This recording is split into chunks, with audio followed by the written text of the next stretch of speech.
This didn't take very long. Wayne County commissioners haven't even approved their new ethics rules, but they've already written their first exception. We have a motion of support, correct? It was written in response to the county's new anti-nepotism clause, banning county officials from hiring relatives that they would supervise. The rule says it's designed to avoid even the appearance of a conflict of interest. But the problem for commissioners? Two of them already have relatives working for them. Commissioner Ilona Varga's daughter has worked for her since 2003, earning $45,000 a year.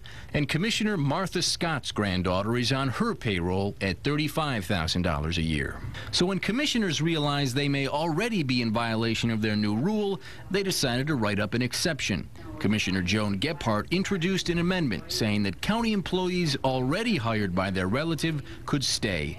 Most commissioners said an exception made sense. Sometimes there may be one or two people that fall into that gray area. People are grandfathered in.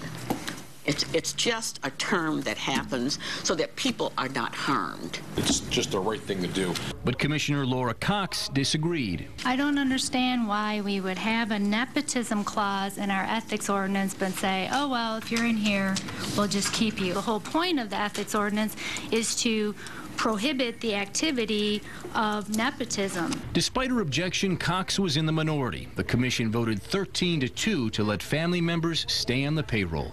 The only other commissioner voting no was Chairman Gary Warncheck. I am a no. Warncheck doesn't have a family member on the county payroll, but we've learned his daughter's paycheck has ties to Robert Ficano. Ficano's girlfriend, Jemana Jude, has employed Warncheck's daughter at her Dearborn appraisal firm for the last 2 years. Warncheck didn't want to talk on camera, but says he played no role in her getting the job. He says his daughter's job with Ficano's girlfriend hasn't influenced how he oversees the county executive's office. Absolutely, it's inappropriate. I mean, can Ficano influence Warncheck through his daughter? Absolutely. For years, Brendan Dunleavy was Wayne County's top watchdog. As Auditor General, he exposed fraud and abuse inside government until his contract wasn't renewed. He sued the county and received a settlement. Dunleavy says the case of Warncheck's daughter and commissioners hiring their relatives sends the wrong message to taxpayers at a time when faith in county government is at an all-time low. The commission doesn't have a clue what is even ethical and what is impropriety, or what is the appearance of impropriety. Now, Gary Warncheck says his daughter has been working part-time for Ficano's girlfriend recently and is now on maternity leave. He says she's not sure if she'll return to work there.